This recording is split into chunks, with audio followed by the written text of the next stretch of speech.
Happy Thursday, everyone. I'm Monica May, and welcome to One Take Live. On an average day, one Black person dies by suicide every 4 hours. Our adolescents and young adults have the highest rate, and more succinctly, those who are in the 15 to 19-year-old range. This evening, we're going to speak with a dear friend of ours, Pernell Bush, with Key Counseling. We're going to talk about some coping strategies. We're going to talk about some real life situations as well, because September, as we usher it out, was Mental Health Awareness and Suicide Awareness Month. So good evening, Pernell. Thank you for coming on again this evening. How are you, my brother? I'm pretty good. Thank you for having me, Monica. I'm just happy to be here today. And this topic to me is near and dear to my heart. Since I became a social worker and then become a clinical social worker that has a private practice, just to see how mental health, we don't really pay too much attention to it. It's something that is very disregarded at times. We always talk about our physical health, but we forget that without our mental stability, many of the things that we do day to day aren't possible. So I'm glad that we're here talking about it. As you stated, September is Suicide Prevention Month. And actually, we're in the first week of October. And since 1990, the first week of October is actually Mental Illness Awareness Week. Wow. And as African Americans, or just brown and Black people, period, besides not going to the doctor for regular checkups, we certainly don't want to know anything more about anything from the neck up, is what I say. Hey, listen, that's so funny. It is. And it's very true, because I literally got a phone call yesterday from a gentleman. It's like, hey, listen, I need to talk to someone, but I don't want them to get in my head. So he said he didn't want anybody getting his head. Yeah.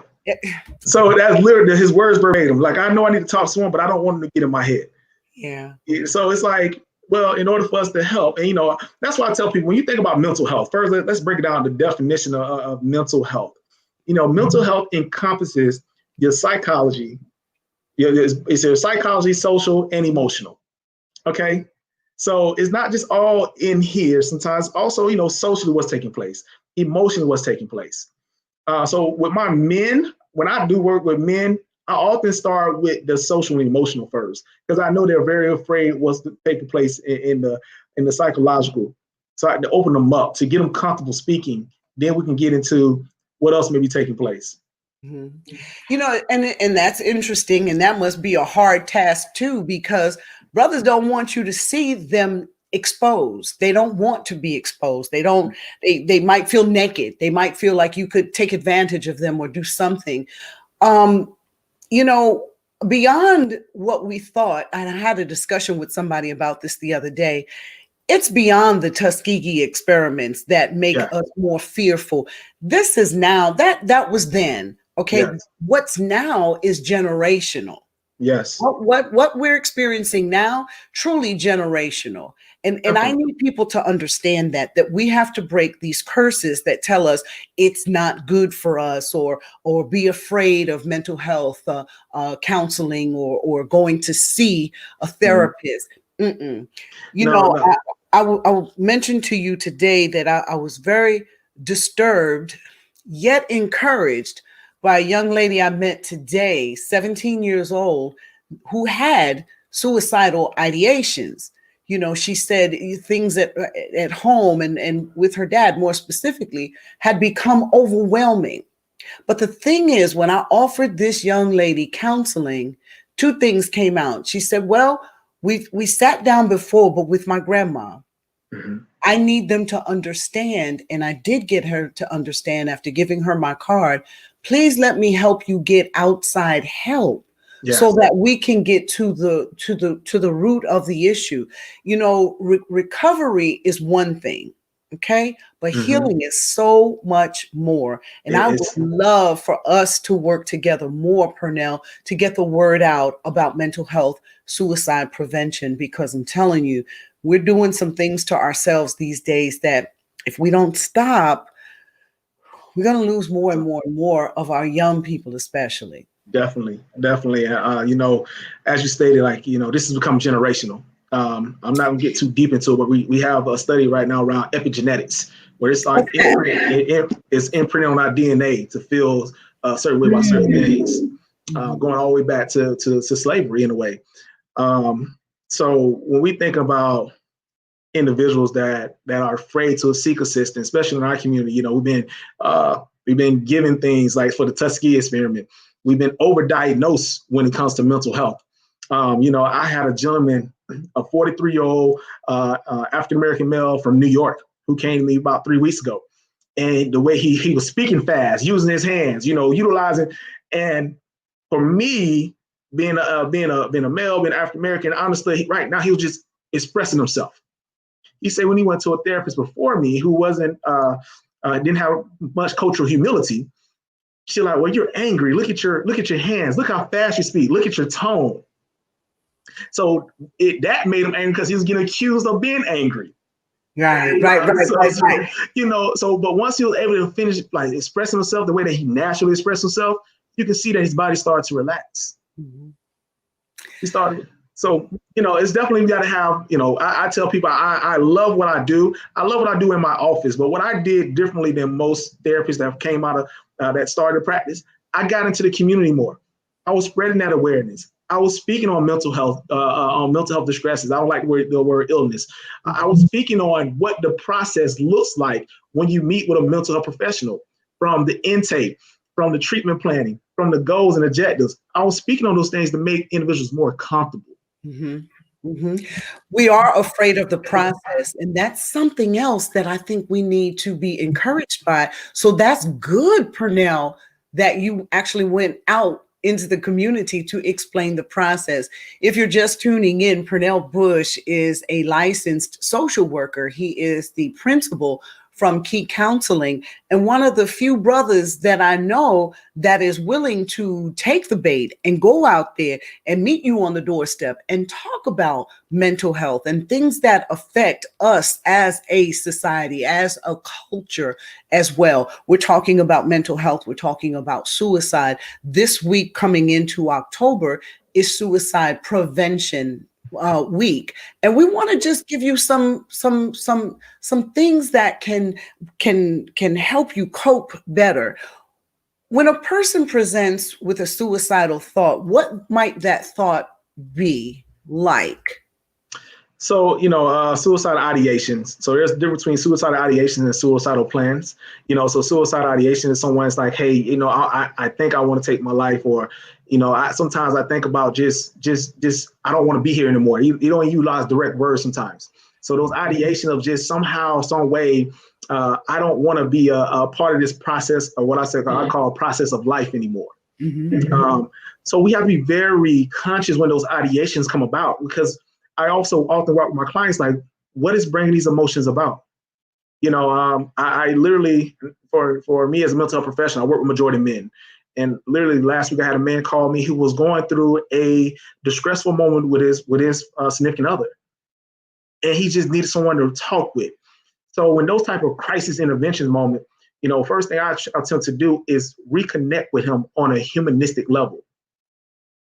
And once you connect with him on a humanistic level, I really try to understand, is this an ideation or does he have a plan?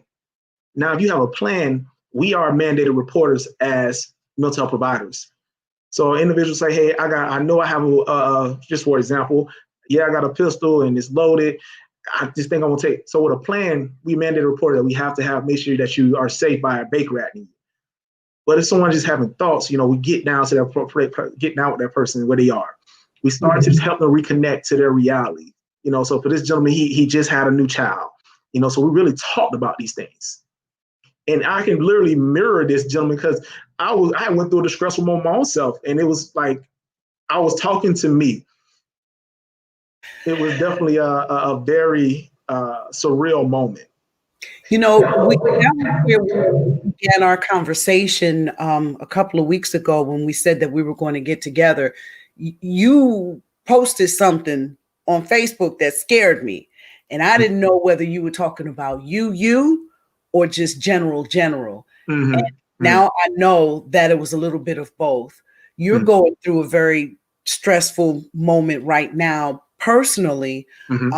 And I don't know if you want to talk about it, but it's been in the newspaper. Yes. You're running. This is a critical time in your life right now.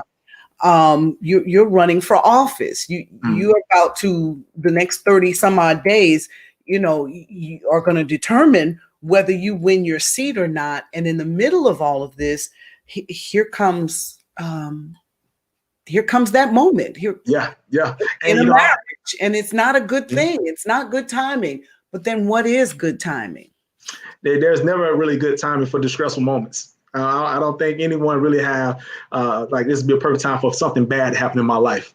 And I often talk with my clients, even for myself, like, we are not that moment in time.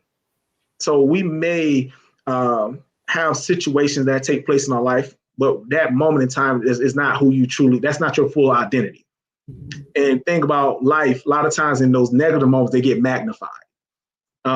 So for myself, what you just talked about, I had the sheriff's called to my house a couple of weeks ago, and I was speaking about me and my wife were going through our own current divorce at this time, and out of anger, I punched a hole in my wall. My wife wasn't home, no one was near me. However, my wife's mother came on and seen the holes, and my wife was with her lawyer and called the sheriffs.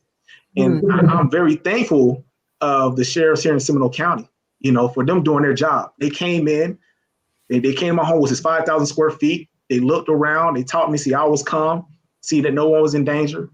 And it's like, oh, Mr. Bush, well, you're damaging your home, but we can't do nothing about that. But at the end of the day, I appreciate their professionalism. But I talk about that because in that moment, I do a class called Anger Redirection. I don't talk about anger management. Anger is a healthy emotion. It's how we direct that anger. So in the moment of that personal issue I was taking place, I took it out on the wall. Now, if I was in a clear thought process, most time I go to the gym. Okay. I go to the gym and I take it out on the weights.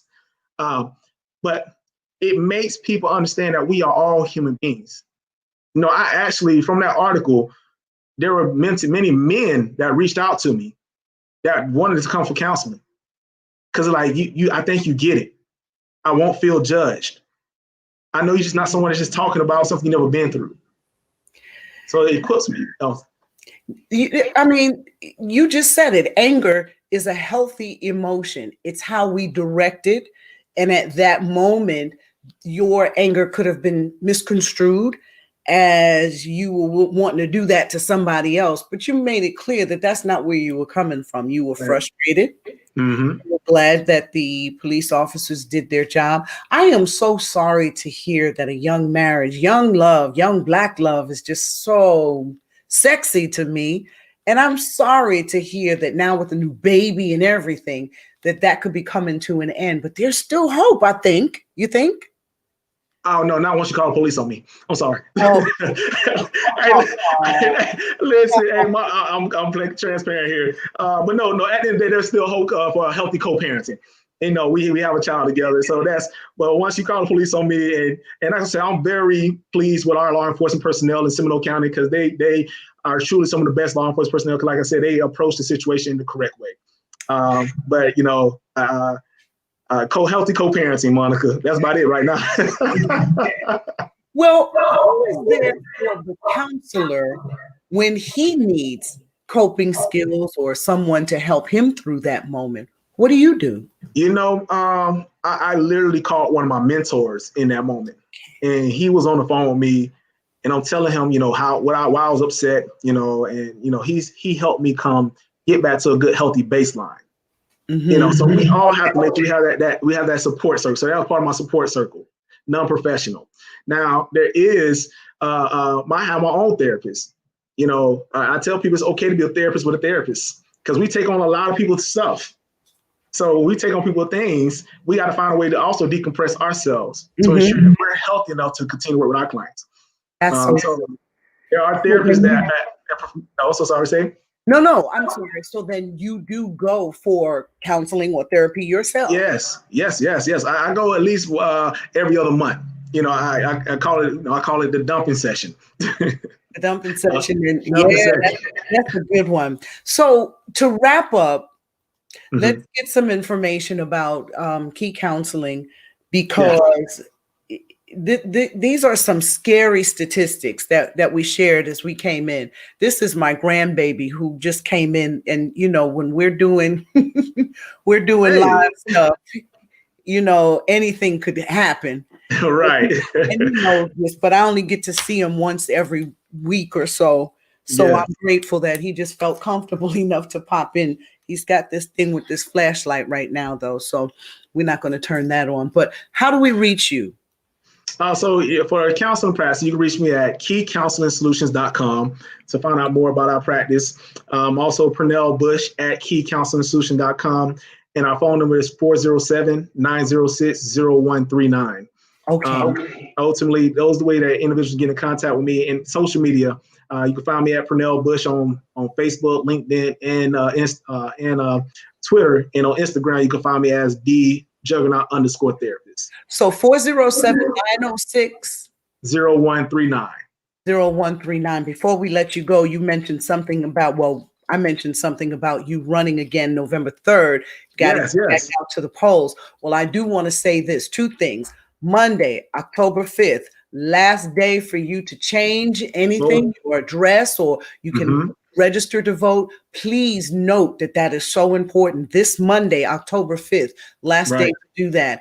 Also, yesterday typically would have been the last day for the census. The census, however, we're actually, state of Florida is really doing pretty good, but we still have some in the far reaches or the far trenches that we still need to get to. We have until the end of October to reach out to those people. There's litigation, but we have a justice that has come in and said, no, we're going to go until the end of October. And I'm so grateful because the extended time would have been Monday as well. So again, census still to the end of the month.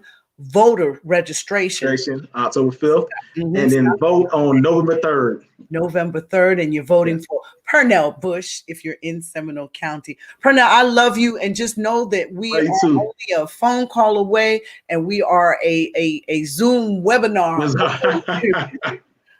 No, I appreciate you, Ms. Monica. You and Monique, thank you so much.